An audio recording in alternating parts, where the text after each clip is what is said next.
is Piercy, and I work for an organization called GOSHH. It stands for Gender Orientation, Sexual Health and HIV here in Limerick, Ireland. 1st of December is World AIDS Day. People around the world unite to show support for people living with and affected by HIV. It is also a day to remember those that died or those that lost their lives due to AIDS.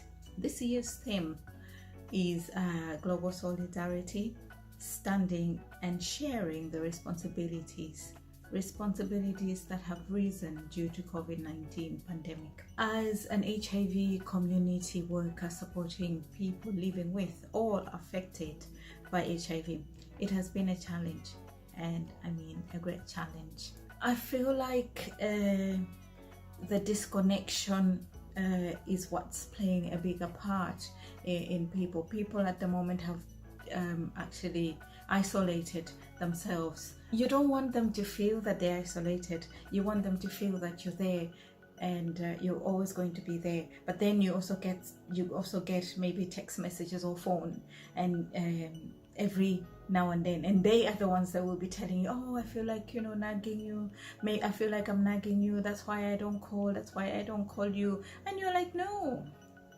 call me, I want to hear from you. Email me, I want to hear from you. Do a Zoom call, I want to see you, even though I can't see you in person. My clients have also had a challenge, the linkage with the hospital where they go and get their medication.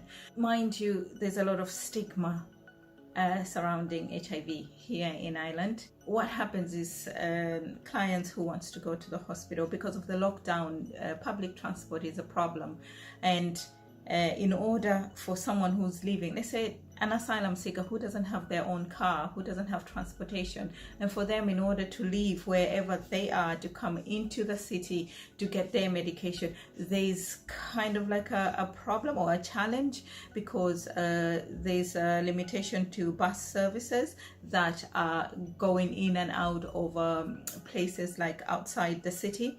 Therefore, for them to ask for transport from someone else, definitely they will have to disclose why they're looking for transport to go to the hospital. If it's not COVID, which is the other pandemic, then people will be wondering, what else would someone want to go to the hospital? We've never seen you sick, we've never seen you maybe lying down, but why do you want to go to the hospital? Why is it so important for you to go to the hospital? Sometimes, or most of the times, a lot of clients, they don't disclose to the management in the hostels which they are staying, and I'm talking about the asylum seekers. And in order for them to leave the direct provision to go to the hospital, they would have to ask for permission for them to go to the hospital. You will find that they will be calling and asking, so how do I do this? How do I say it? But you just have to tell them to say, you know what, just be brave and just go and say, I need to go to the hospital, and there's no need for me to tell you why I'm going to the hospital. I just need to get to the hospital. Another thing that they would be very worried about would be, what if they meet the guards, the police? What would they tell them? Their adherence to their medication is a problem, because they live in a, let's say if it's a single person, they're living in one room, 2 people or 3 people, they share a room, and by sharing the room, it's always very for the person to take their medication, they have to think twice about what time they need to take their medication. Definitely the housemate or the roommate doesn't know that the person they're living with is living with HIV, and it's all to do with stigma. Yeah, stigma. We found out that there was a lot of people that were not registered here. They're not registered with the health system here in Ireland, and instead they were actually leaving the country to go to other countries outside Ireland. It's either where they were born or where they're coming from, or maybe that's where they registered to be taking the medication, or again, stigma.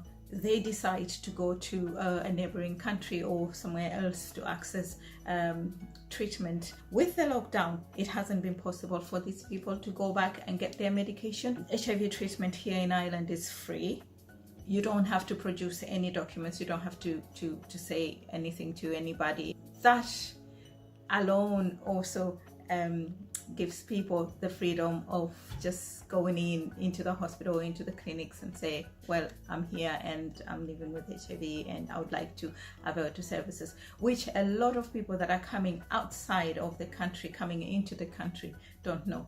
We have another challenge, which is information dissemination, letting people know that here in Ireland, HIV treatment is free. I can say that COVID-19, the other pandemic, has been a wake-up call. And let us not forget HIV, AIDS, a pandemic that has been raging for the past 30 years and still affects millions of people as we commemorate this year's World AIDS Day. Thank you very much and enjoy the rest of the day.